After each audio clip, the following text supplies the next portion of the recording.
Halo, selamat pagi. Apa kabar? Luar biasa. Karena kita punya Tuhan yang luar biasa. Amin. Selamat datang di Andri Cyber Channel, My Quality Time with Jesus. Bagi yang ingin mendukung channel YouTube saya, boleh subscribe, comment, like, and share supaya ada banyak orang yang diberkati. Alright. Saya mau sharing ya. 1 Samuel 3 ayat 1. Samuel yang muda itu menjadi pelayan Tuhan di bawah pengawasan Eli.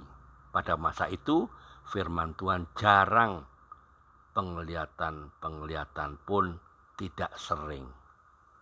Ya, masih ingat bagaimana jika suami istri saling mendiamkan satu sama lain?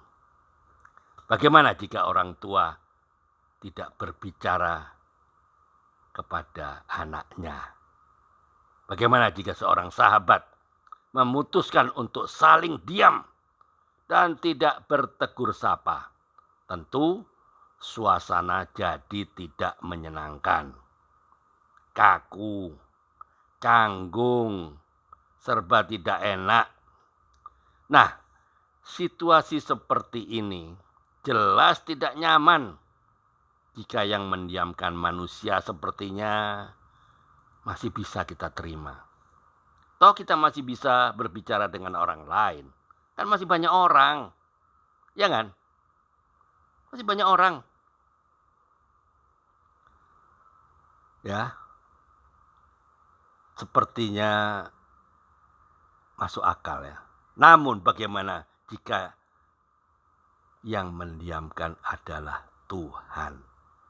Saya ulang lagi. Yang mendiamkan adalah Tuhan. Ini baru masalah besar.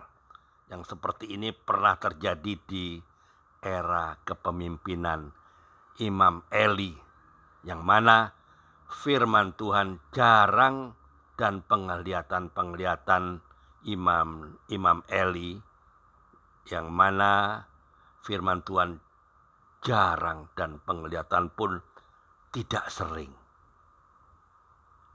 Tuhan berdiam diri bukan karena ingin menjauh dari umatnya, tapi karena bangsa Israel mengambil jalan hidupnya sendiri dan menjadi sedemikian berdosa di hadapan Tuhan. Itu bisa dikatakan itu adalah salah satu masa kegelapan dalam sejarah kaum Israel ya. Puncaknya apa? Puncaknya tabut Tuhan yang merupakan simbol kehadiran Tuhan malah dirampas oleh bangsa Filistin. Dirampas oleh bangsa yang membenci Israel. Sampai-sampai istri Imam Pinehas memberi nama anaknya Ikabod, yang artinya ialah lenyap kemuliaan dari Israel. Ringkasnya seperti ini. Ketika bangsa Israel jatuh ke dalam dosa, maka Tuhan pun jarang berbicara dan menyatakan dirinya kepada umatnya. Dan sebagai akibatnya, kemuliaan Tuhan juga pergi meninggalkan umatnya. Hendaknya renungan ini menjadi pengingat bagi kita semua agar jangan sampai masa kegelapan itu terjadi dalam hidup kita. Bagaimana caranya? Janganlah kita hidup dalam dunia seperti yang dilakukan oleh keluarga Imam Eli. Khususnya yang dilakukan oleh keluarga Imam Eli ya. Yang seperti dilakukan oleh Hofni dan Pinehas. Saat kita hidup dalam dosa dan tidak mau bertobat. maka hubungan kita dengan Tuhan pun menjadi renggang, bahkan jauh. Dengar baik-baik ya. Saat yang paling bahaya bukan saat Tuhan menghukum kita, melainkan saat Tuhan mendiamkan kita.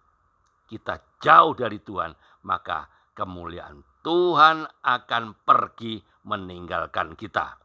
Ini yang bahaya.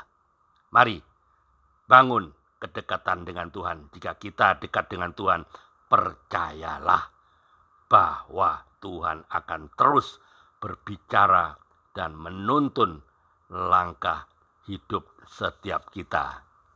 Amin. Be a blessing to all. Selamat beraktivitas. Tuhan Yesus memberkati. Amin.